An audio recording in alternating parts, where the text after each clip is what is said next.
Hi, I am Dr. Amitabh Banerjee, an epidemiologist and author of COVID-19 Pandemic, A Third Eye. Continuing with the book reading session, today we'll be discussing the points brought out in chapter 6 of this book. The chapter title is Data Suggests There is a Strong Case for Reopening Schools. This column was written for a national newspaper when the schools were closed under the apprehension that children would be seriously affected and or they will trigger community outbreaks or they will infect the adults, their grandfathers and grandmothers. And the summary of this chapter is that as per the available data, when this column was written and when already data was available, evidence was available, and still the school closure continued, causing great setbacks to education, emotional, social, and psychological development of children. So the data, by that time we had data which suggested that there was a strong case for reopening schools.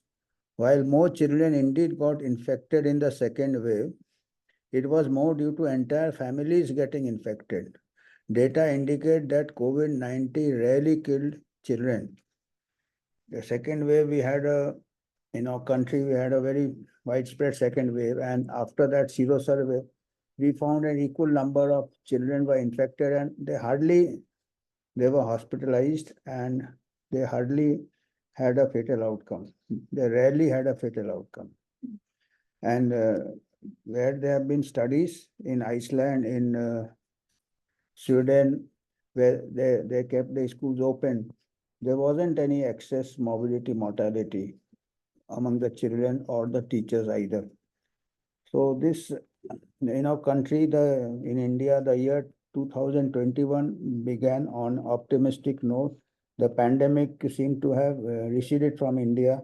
The country was limping back towards normalcy. Plans for reopening schools were in place when out of the blue we were hit by a second wave, a bouncer as we call it in cricket.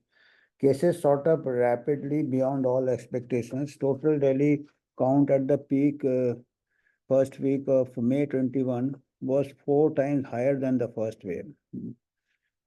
Hospitals were overwhelmed and there were crises of beds and oxygen. The impact this time was also felt in the rural areas which had inadequate health infrastructure. COVID-19 patients from the villages traveled to urban areas to seek treatment, adding to the crisis.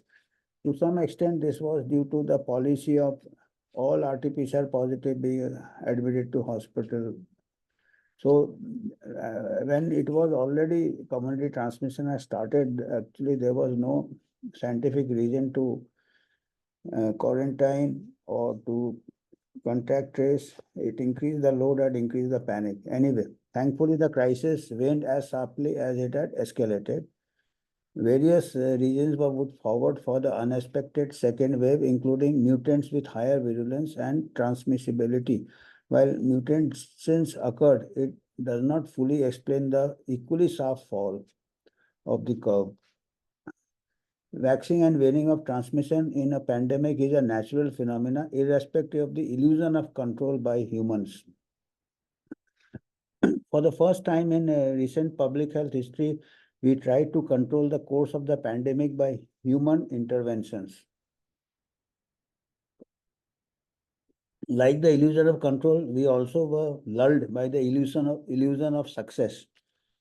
When the first wave receded, we were jolted out of this complacency by the sudden and sharp second wave.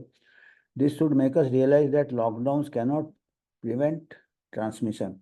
It can only postpone it, only to bounce back with interest.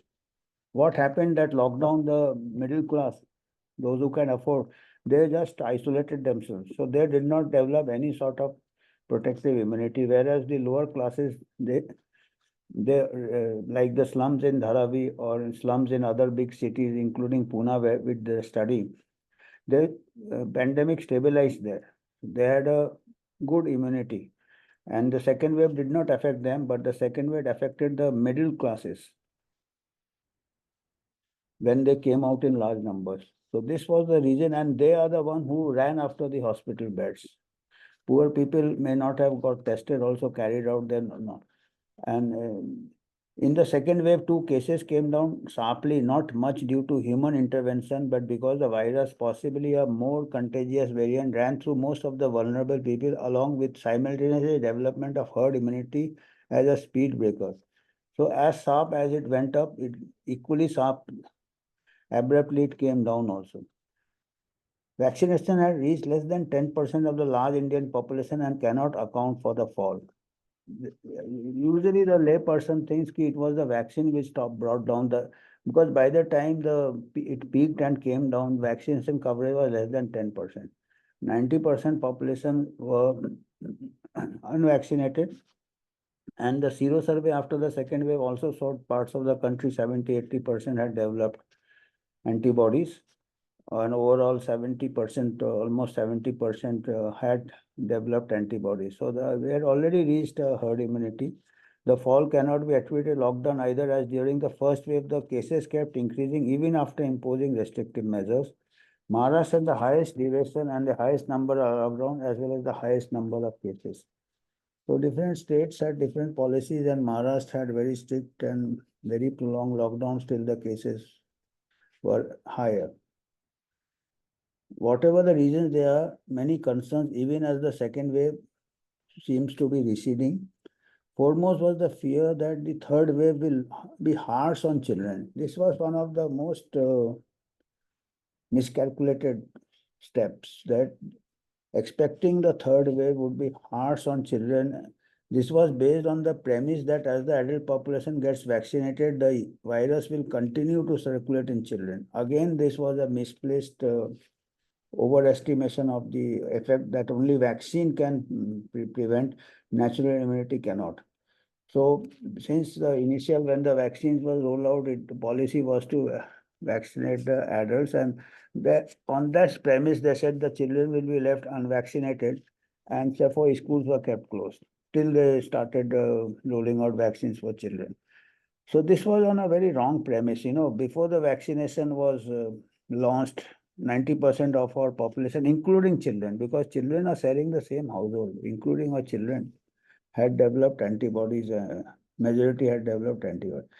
Besides, hospitals during the second wave saw more pediatric admissions. This was because pediatric population is more, but there was no severity or excess deaths.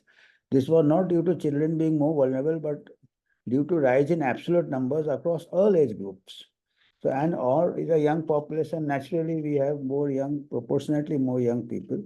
Understandably, the perspective of clinicians was that in subsequent waves, the impact would be felt most by children. It was a distorted perception. However, hard data did not support these assumptions. Among the admitted cases, the proportion of children 0 to 18 years was between 2 to 5% in both the first and second waves. If you see the overall percentage, the children, just proportion of children, whether the first or second wave was same.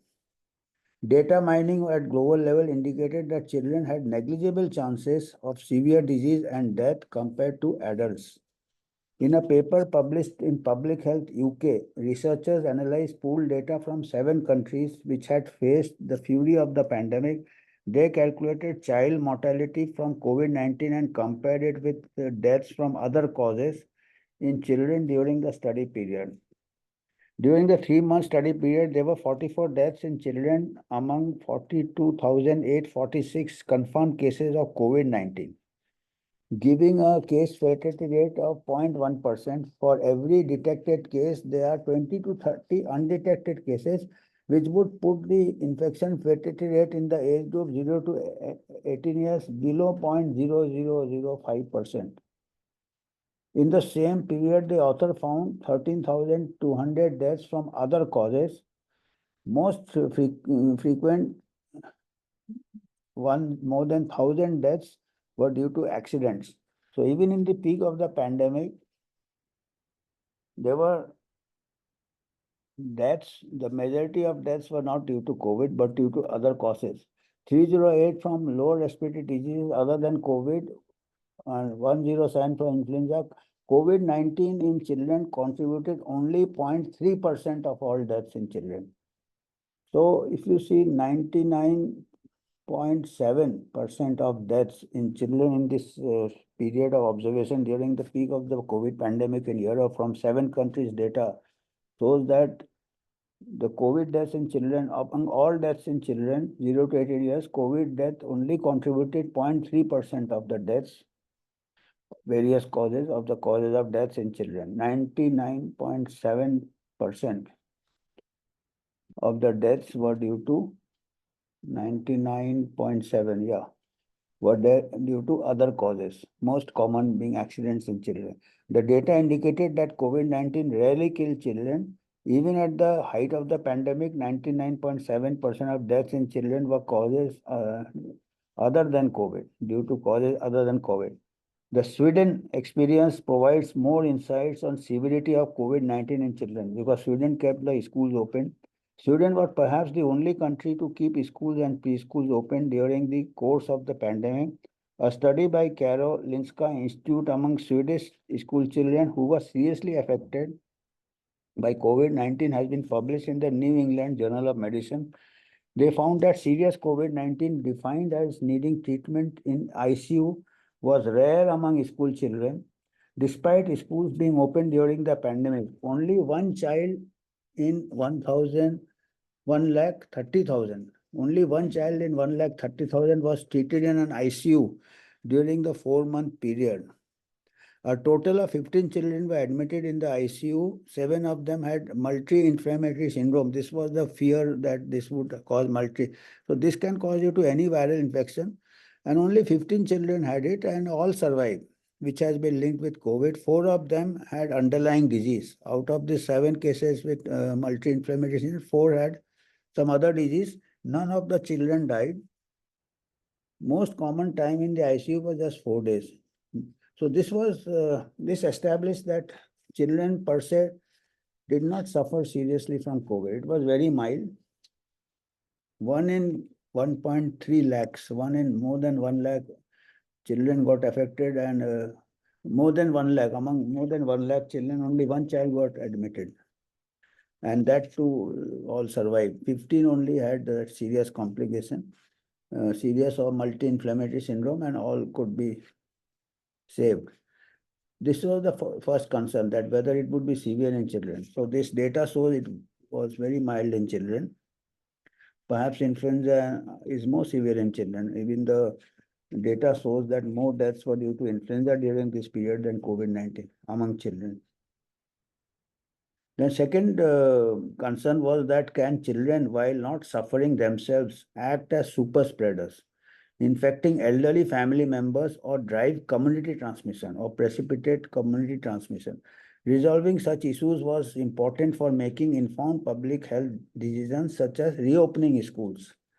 An overview of the available evidence in the peer-reviewed journal Pediatrics titled COVID-19 Transmission and Children, the Child is Not to Blame was reassuring. Studies of dynamics of COVID-19 transmission within families reveal that in majority of cases, the child developed symptoms after adults in the household, suggesting that the child was not the source of infection and that children most frequently acquired COVID-19 from adults rather than transmitting to them. Similar findings were reported from China. What about transmission in school children spilling over to the community, precipitating community outbreaks? The above overview on the basis of available evidence concludes that transmission in school is less important in community transmission of COVID-19 than initially feared. This is in sharp contrast to influenza, for which transmission among school children is well established as a driver of community transmission. The second wave, which came like a bolt from the blue, left us shaken and stirred. Apprehension of a third wave affecting children was understandable against this background. This delayed openings of schools and colleges. If we had studied the data, we should have been reassured that second wave, even it was very widespread, so it affected children, and the serosurvey data was there. Studies from other countries were there. All available evidence suggested that we could have moved cautiously forward and given a serious thought to reopening schools to avoid long-term educational, social, psychological setbacks among the young generation. So this is what I wanted to bring out in chapter, that young children, school, colleges closing was, I think, one of the biggest blunders of this pandemic. And when I saw one interview, the Swedish epidemiologist, I'm not recalling his name, I think, yes, that famous Swedish epidemiologist, he was asked what student did the best.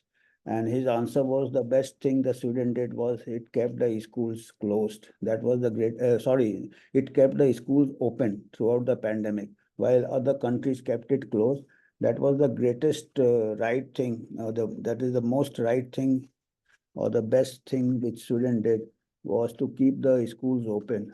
And we wish that other countries follow suit, and this should be a lesson for other future pandemics. We should follow the data. We should not go by just impressions and speculations. And this is all I wanted to convey in this chapter. Thank you.